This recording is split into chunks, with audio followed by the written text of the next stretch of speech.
Still, a lot of people ask us what do we do because we're both retired and living in Bali now. But I'm actually busier now than what I was at home back in Tongala. So it's crazy, I know, but we go for lots of walks. I go to the gym nearly every second day. We go out and listen to live bands. I travel around on a motorbike around the whole island. And we've got meeting lots and lots of new friends over here. So it's really relaxing and fantastic.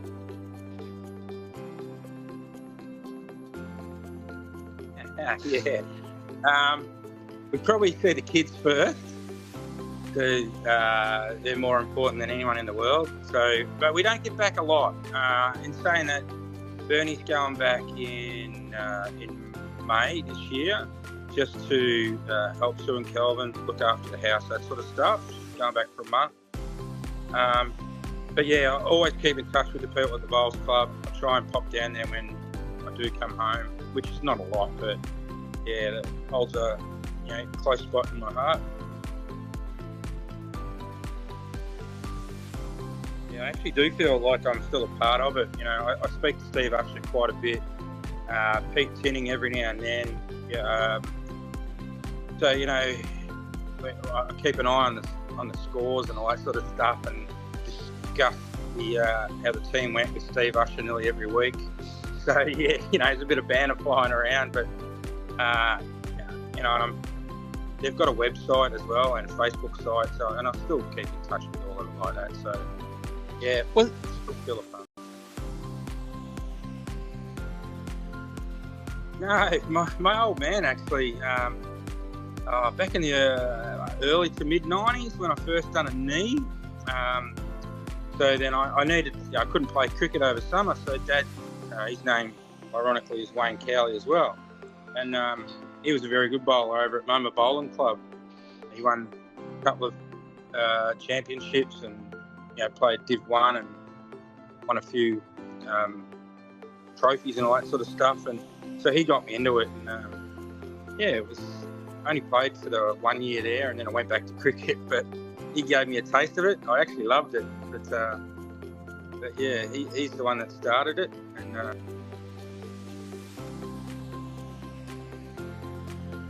Connor didn't play cricket, and he played in the Division 1 losing grand final for Tony. Probably 10 years ago, I'd say. And so, yeah, I remember watching him in that game. I was still playing cricket, and, yeah, he was playing. But, yeah, he's a very handy bowler. But, I don't know, he just gave it up. I suppose lifestyle choices. But yeah, he's very good. Mackenzie has played pennant before. But he's the captain of Tony A grade in the cricket, so he's playing that. And Riley, they all play... night bowls on a Thursday, and Riley's a very, very good bowler, but he's playing cricket as well. He just got 5 for an A grade. Tony just the last game of the season, so yeah, they love their cricket. I like to think so. Yeah, it's always a dream of mine. Never count it out, mate. Never count it out. It's not here. It used to be years ago, and then I think something happened, political reasons. It just got disbanded. That was quite a while ago. But there's planning on.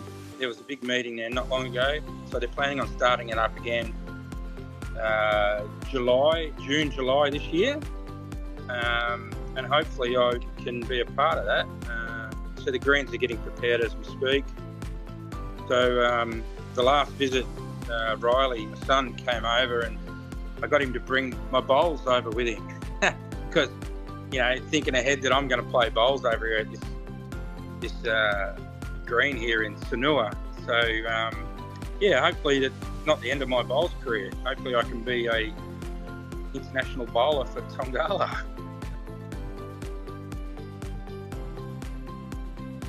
Mate, even the last year I was at Tony, I'm still learning stuff, you could ask a legend of the game like Jeff Tinning and he'll say that he's still learning,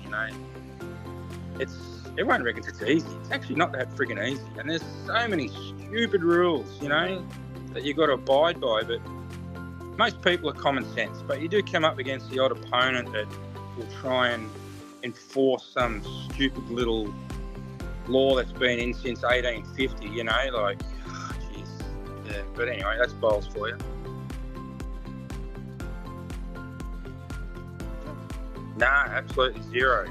Yeah, no, I knew a few blokes that played there, like, you know, Greg Lyon and Kim Alba and Brad Belcher, but other than that, no, not really.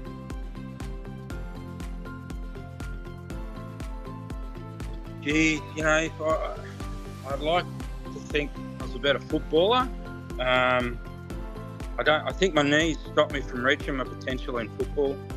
Just had bad knees and couldn't really have a real serious crack. But, you know, with the footy, I missed the physical contact of it, which you don't get that in bowls, obviously. I mean, you tell the old bloke every now and then that's been a real arse that you can tell him, you know, mate, if you don't get out of the road, you're going to cop a backhander. You know, but that's about the physical side of it as it comes in bowls. But I would say football.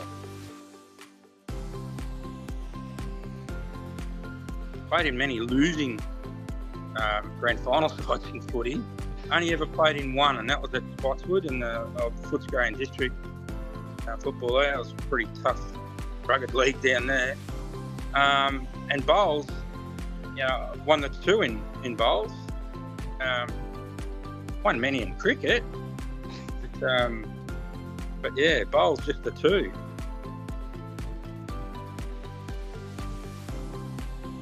Yeah, so the bowls one sort of come around. There's a bit of turmoil at the club there when we came in, and Steve Usher was going to be president, and I just said, look, mate, I'll be your vice president, and, you know, with the backing of a few others, like Kelvin Walsh played a big game and a part of it, and he was great support, and he's just one of, you know, quite a few that were fantastic there. And so yeah, Steve done his first 2 years, and he said, I've had enough, I want to step down. I said, well, you go vice and I'll go president, and we'll have another 2 years. And so yeah, I was only talking to him the other day, actually. I said we were a power couple, we were. So we had a great 4 years there. Like, Tony were very, very successful in those 4 years. Yeah, I was president there for a few years at the Tony Footy Club. I was president at the Jig Cricket Club. Where else? I have a lot of roles around the joint. I've been coach of many, many sides. Yeah, enjoyed every bit of it, you know.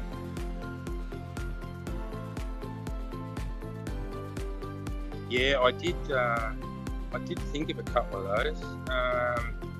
Probably the two blokes that gave me the advice when I first stepped in the role of executive at the Tony Bowls Club was Usher, Stephen Usher. He and both of them didn't give me much words, but all Steve Usher said was, I'll be your support. Yeah, and that's all you need to know. And with Kelvin Walsh was the other one, and he just said, I'll be there, just, you know, be strong, and when you're there. And that's all you need, something, a bit of confidence, and yeah, they were good.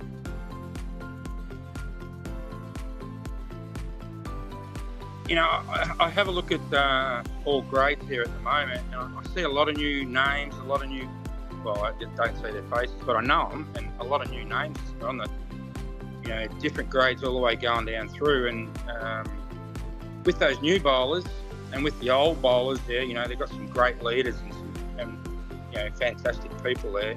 I see a really good future.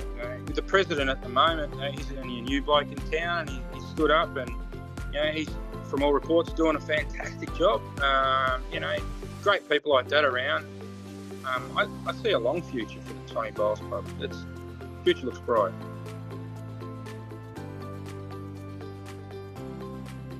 So back in the 90s, when I did my knee, I had a stint at Tony, just the 1 year, and I won the B grade championship there. So I'm up there. You've got to look a long way back. It's in the 90s.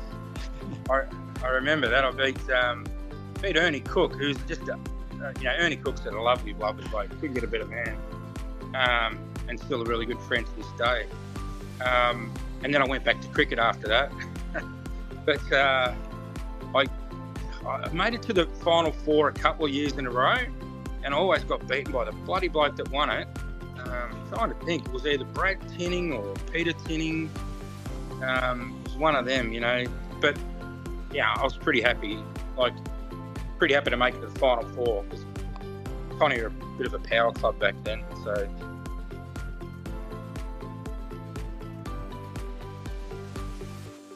Oh, Matty Liverton, you know, not only was he an absolute gun, but he if you needed someone to play a big shot, I've got a couple of names. He's one of them. Like, he's just a superstar. And like Stephen Hammond's another one, you know, both serious when it has to be serious and can pull off an amazing shot.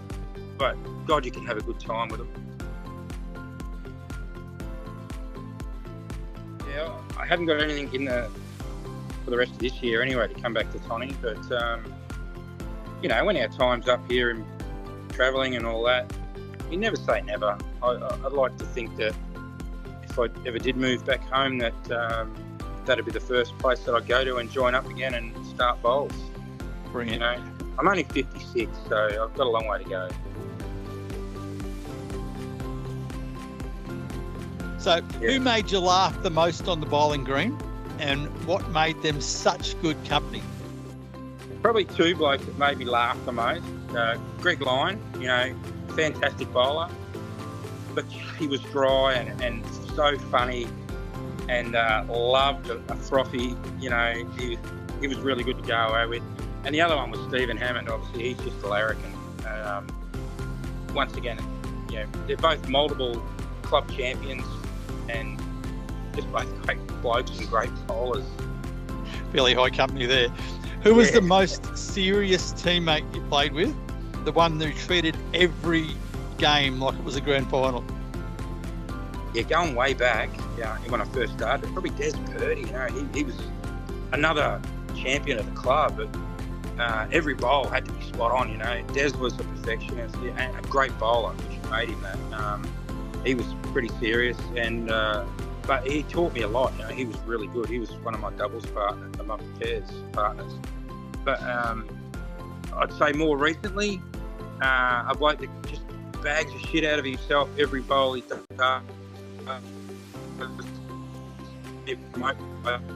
That's the best bowl ever, you know, done in bowls history, and that's Steve Usher. So he's very serious from there. Mate had the most annoying or quirky habits, the one who drove you a bit mad but you loved anyway? That's easy. That's Kelvin Walsh. You know, doesn't matter if you're up one end of the green or the other, like, or he's beside you, you'd hear him wherever he was. But if you ever wanted anyone in the trenches with you, like, you won. If the club had to describe you in 3 words, what do you reckon they'd choose? What are the 3 words they'd choose to describe you? So when I was president, I used to finish my emails to the club with a certain little saying. You know, 3 things that are furthest from anyone's thoughts. I used to always finish, signed off from your handsome, powerful and strongly looking built president. That is I'm pretty sure I don't magnificent. remember that. That's great. Now, your dream rink, 4 players or 3 others, including yourself. 3 players who would win, have a laugh, and be good with a shout afterwards. I reckon you've answered them, but tell me anyway. I'm gonna name 2 rinks. Yep. So one rink got Matty Liverton, Stephen Hammond, and Peter Tinning. All awesome bowlers, great blokes, and literally hate a drink after. And then the other rink, I went away to Hay with a couple of these blokes, like Greg Lyon, Kim Elborough, who you may remember, like my old man. I'm going back 30 years, and Brad Belcher. Like, yeah, that's another rink that if you couldn't beat them on the green, you'd drink them off the green. So that were great times.